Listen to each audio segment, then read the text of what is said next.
y después voy a hacer una pequeña revisión del tema. Bien. Ahí no pasa. Ahí está. Ya. No tenemos mucha información clínica acerca de los datos del paciente porque no es un paciente tratado en el hospital y fue una revisión de lámina, pero bueno, sabemos que el paciente tiene iniciales de IE, sexo masculino, 18 años. Dentro de los datos clínicos, presentaba lesiones nodulares eritematosas en la región axilar izquierda hace algunos meses atrás, y lo que lo trae como motivo de consulta es un edema de miembro superior del mismo lado. Para hacernos una idea, estas son las fotos del caso del paciente. Como vemos, esas lesiones nodulares en la región axilar, y presentaba cambios de coloración en la piel de esa área, ¿no? Esa es otra foto clínica. Y acá tenemos, bueno, edema del miembro superior del lado afectado. Entonces, con los datos clínicos y con las fotos nos podíamos hacer una idea de que, bueno, en un paciente joven en esa región podía tratarse de algún tipo de neoplasia de partes blandas o algún tipo de linfoma o quizá algún carcinoma metastásico, porque por el tiempo de enfermedad pues nos alejaba el diagnóstico de que sea un proceso infeccioso, ¿no? Solicitamos el informe de la tomografía, y la tomografía no mostraba ningún proceso infeccioso, ni viral ni bacteriano activo. Sí mostraba una secuela discreta de algún proceso inflamatorio pulmonar basal bilateral, pero bueno, nada ahora. Y tampoco mostraba signos de proceso neoformativo pulmonar. Sin embargo, sí nos hablaba de una masa neoformativa compleja en la región axilar y en la cara lateral del tórax que desplazaba estructuras musculares adyacentes.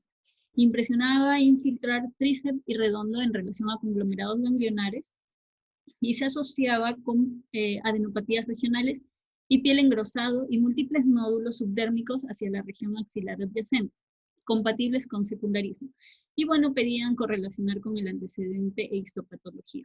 Entonces envían una muestra de envían un ganglio a patología, y estas son las imágenes del HIE. Bueno, entonces con la tomografía y con los datos clínicos nos sugería un proceso linfoproliferativo, ¿no? Por los nódulos que se encontraban en las adenopatías. Pero bueno, el HIE nos mostraba este patrón. Definitivamente era un proceso proliferativo maligno de patrón sólido, con núcleos pleomórficos. Era atípico definitivamente por las características, ¿no?, nucleares. Se notaba nucleolo prominente, podíamos encontrar algunas mitosis, había aumento de la relación núcleo-citoplasma. Sin embargo, sí podíamos visualizar citoplasma. Habían algunos, la cromatina en grumos, y encontrábamos mucho de estas células, esta forma de los núcleos como arriñonados, ¿no? Encontrábamos en muchas de las partes de las láminas, encontrábamos esa característica nuclear. Pero, bueno, este patrón que les estoy mostrando ahorita era el patrón más predominante, pero teníamos una pequeña área que mostraba este tipo de características nucleares, o sea, con citoplasma vacuolado y el núcleo excéntrico hipercromático, ¿no? Y también teníamos una pequeña área que tenía estas características como histiocíticas, ¿no? Con el citoplasma como espumoso, ¿no? Entonces, con estas características del HIE, viendo la tomografía y la parte clínica,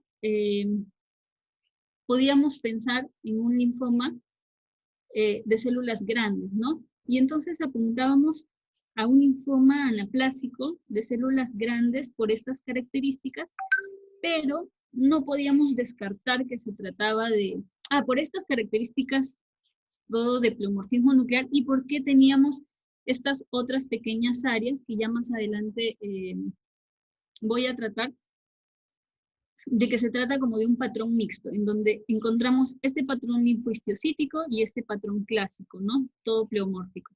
Entonces, esa era nuestra principal opción, era el linfoma anaplásico.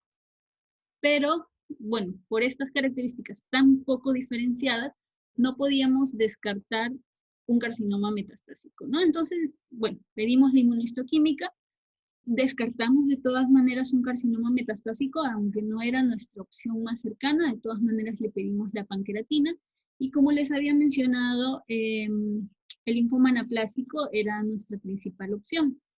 Entonces, para el linfoma anaplásico, típicamente es 30 EMA positivo y ALK positivo en dependencia de la clasificación, ¿no? Si es ALK positivo, bueno, será positivo, si no, no. Bien, entonces le solicitamos estas inmunohistoquímica, que si el CD30 y el EMA nos salían positivos y el ALK no salía positivo, se trataba de un linfoma anaplásico y descartábamos los otros diferenciales que teníamos acá.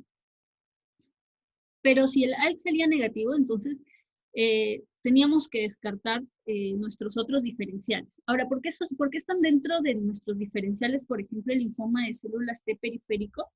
El linfoma de células T periférico, al igual que este paciente, viene con adenopatías periféricas en más del 80% de pacientes y también presenta síntomas B. Sus características microscópicas son, bueno, tiene un gran espectro de características microscópicas, viene desde el monomorfismo hasta el pleomorfismo, pero mayormente encontramos este pleomorfismo, ¿no? Son células grandes con núcleo vesicular, hipercromático, pleomórfico irregular, el nucleolo es prominente y hay figuras mitóticas aumentadas. Pero en este linfoma de células T periférico, el CD30 puede ser variable, pero a diferencia del anaplásico, en el anaplásico vamos a encontrar este CD30 con una tensión fuerte, intensa, mientras que en el linfoma de células T periférico la tensión es variable y es débil. Además que el CD3 sale positivo, mientras que en el linfoma anaplásico tiende a ser negativo, ¿no? El linfoma de Hodgkin, si lo queremos poner dentro del diferencial, que fue uno de nuestros diferenciales, bueno, es el linfoma de Hodgkin clásico. El CD30 sale positivo tanto en el anaplásico como en el Hodgkin. El EMA es negativo mayormente en linfoma de Hodgkin y como nosotros apuntábamos al linfoma anaplásico al positivo, el al positivo generalmente es EMA positivo, ¿no? Y eso los podía diferenciar. Aparte, el CD20 pues es positivo en linfoma de Hodgkin y negativo en anaplásico. Y el linfoma de células B rico en células T o histiocítico lo poníamos dentro de nuestro diferencial porque tenía pues esas pequeñas áreas linfohistiocíticas que nos podía hacer pensar. Pero de arranque el linfoma de células B rico en células T o histocitos, el CD30 es negativo. Y nosotros esperábamos que sea positivo y ya bueno, descartaría ¿no? Entonces, bueno, esta es una tablita sacada de la HU de la edición anterior, pero no varía mucho con la edición actual, en donde les quería mostrar más o menos en comparativo, ¿no? Este es el ALK, obviamente el linfoma de células grandes anaplásicas, ALK positivo y ALK negativo, la única diferencia es en el ALK, porque lo demás, tanto morfológica como fenotípicamente es igual, pero la diferencia acá la podíamos hacer con el linfoma de Hodgkin clásico, ¿no? En donde lo que le pedimos fue CD30, los dos salían positivos, el CD20 era variable, pero en el ALK, en el linfoma de células grandes anaplásicas es negativo. ¿Qué otro pedimos? El CD3 es negativo en el linfoma de células del linfoma de Hodgkin, mientras que es variable en el linfoma de células grandes. El EMA es mayormente negativo, el 10 es en un 10% es positivo, pero acá sí es variable. ¿Por qué? Porque en el ALK es positivo en un 75%, en el ALK positivo, y en el ALK negativo es positivo en un 40%. Y bueno, ese es un cuadrito que nos ayuda a visualizar un poquito mejor en cuanto a inmunohistoquímica. Entonces, estas fueron nuestras imágenes de inmunohistoquímica. Como podemos observar, este patrón fue o sea, fue la misma figura en todo lo que veíamos como patrón pleomórfico, ¿no? Era una tinción fuerte, intensa, que tenía en su totalidad a la membrana celular, como por ejemplo lo podemos ver, ¿no? Pero también, también tenía paranuclear, o sea, en la zona de Golgi. Tal como se describe en el linfoma anaplásico, fue una tinción fuerte en la membrana celular y en la región de Golgi, ¿no? Ahora, esto es una tinción fuerte en la parte que es bien pleomórfica, porque en la parte que era linfohistiocítica, como lo describen los libros, no es tan intensa, ¿no? Luego le pedimos el EMA. El EMA sale positivo. El EMA es positivo en algunas de las células, o sea, no en todas las células neoplásicas, pero cuando sale positivo es intenso y marca toda la membrana celular, como lo podemos ver en estas dos imágenes. Bien, entonces he puesto los que nos han salido positivos, pero en realidad estas fueron las inmunos que se solicitaron.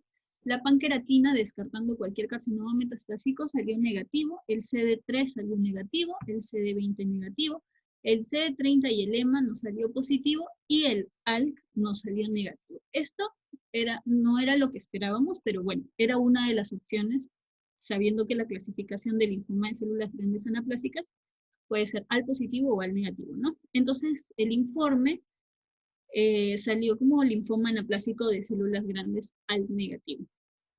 Bien, entonces, un poco para la revisión, los linfomas anaplásicos de células grandes son neoplasias linfoides, clínicamente, bueno, son muy agresivas, se originan a partir de una célula T postímica madura, corresponden con el 15% de linfomas de células T periféricas, y se reparten igual, 7.5% para el ALK positivo y 7.5% para el ALK negativo, y representan el 3 al 5% de todos los linfomas no Hodgkin. La OMS, la clasificación actual, los clasifica como linfoma anaplásico al positivo, linfoma anaplásico al negativo, y como en una entidad separada, se encuentra el linfoma anaplásico asociado a implante mamario.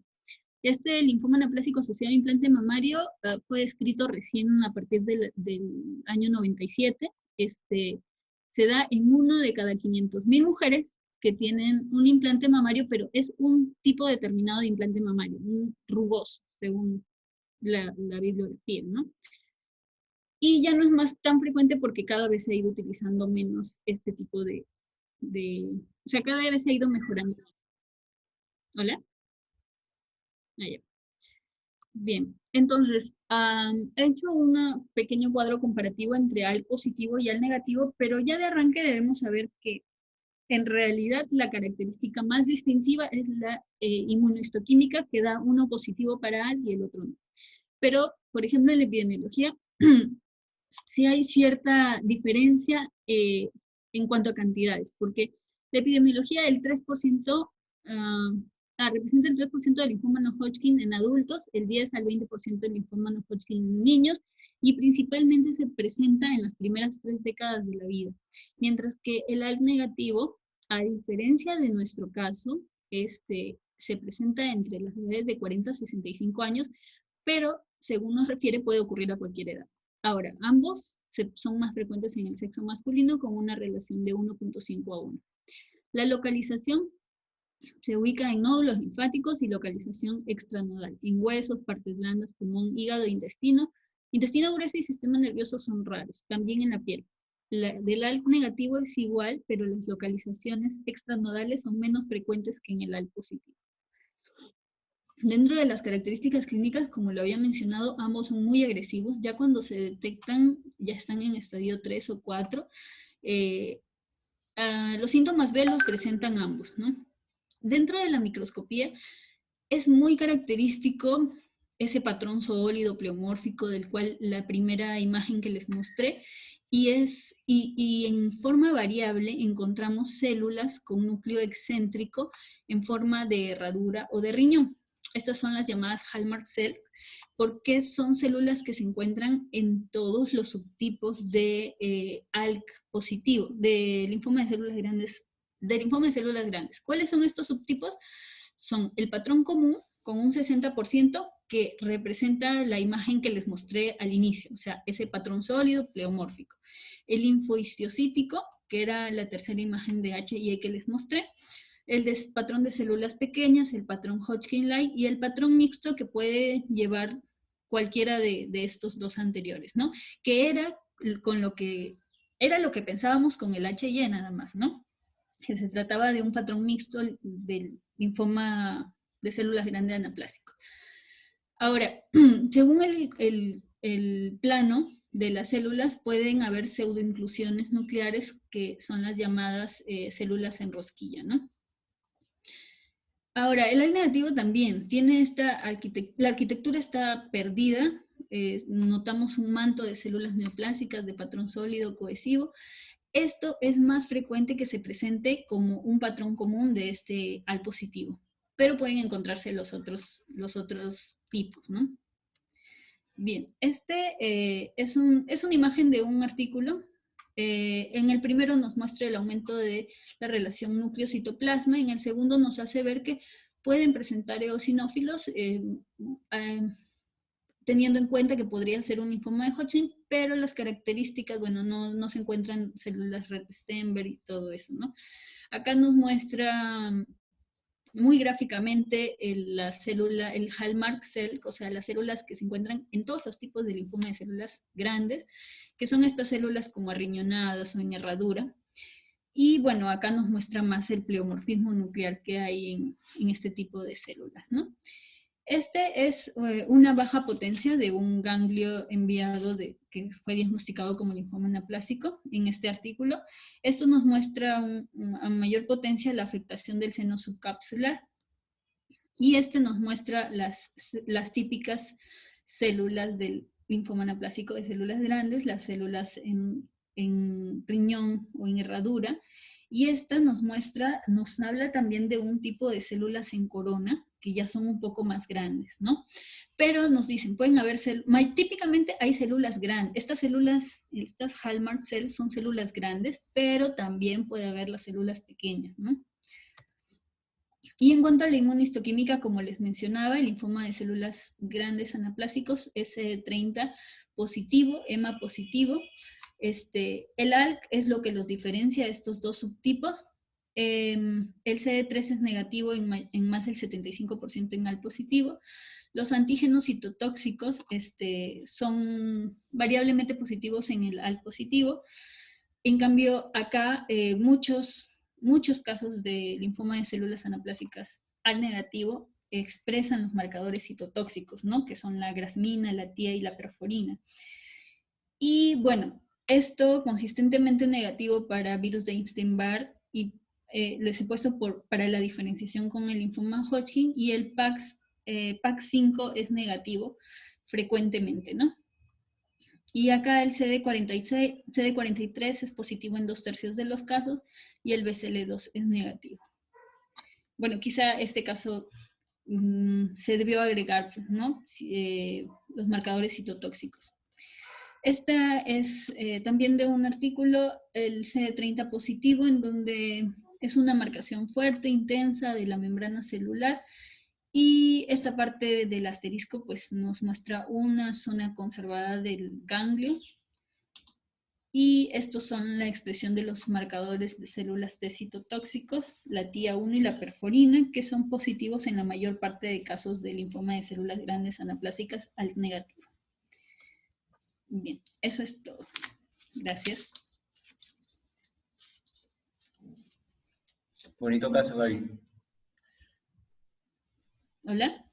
Bonito caso, digo, bonito caso. Pero ¿me puedes explicar cómo diferenciaron de un linfoma de Hodgkin mixto versus con anaplásico? ¿Cuál era la diferencia? O sea, aparte del lema, nada más por el lema. No, bueno, en este caso no se pidió, por ejemplo, el PAX5, que también nos diferencia. Yo hubiera preferido ahí un EBV, para el virus Epstein-Barr. Sí, también eso Y un CD15, pues, ¿no? Ajá. Para poder diferenciarlo. El linfoma de Hodgkin Nos dice que puede diferenciarse de dos maneras con este linfoma anaplásico, y es por el PAC5 y por no, ¿cómo se llama? El EVER, ¿no? EVER. Ajá. El PAC5 en el linfoma de Hodgkin tiene una expresión débil, pero la tiene. El linfoma anaplásico no lo marca, y en el caso del EVER, pues es positivo, ¿no? Para el linfoma de Hodgkin. Pero no lo diferenciaron porque salió el CD30 positivo y el EMA positivo. Y entonces, como se venía pensando desde el HIE que era un anaplásico por las características en el mismo ganglio, estas áreas linfohistiocíticas, y en anillo de sello, que justamente lo veíamos, lo del anillo de sello, como, bueno, el doctor lo recordaba como un subtipo, ¿no?, del linfoma anaplásico, pero la nueva clasificación de la WHO mencionan que ya no, que esto es un término antiguo, ¿no?, que ya no se considera dentro de un subtipo, pero que sí puedes encontrar células en anillo como en anillo de sello, en el linfoma anaplásico de células grandes. Pero no le hicieron inmunohistoquímica para diferenciarlo exactamente. Ya con el patrón, pues el doctor dijo que confirmaba su diagnóstico por HIE, ¿no? Bueno, bueno, yo hubiera preferido dos marcadores más, porque ese aspecto histocítico generalmente yo lo veo bastante en el clásico del... ajá, en Hodgkin mixto, ¿no? Epitelioide, medio histocítico, son variantes que se pueden ver, diferenciar, pero muy bonito, se lo han sacado así, está muy bonito, muy interesante. Gracias más bien por tan bonito caso. Muy pocas veces veo un anaplásico. Sí, está bonito, está bonito.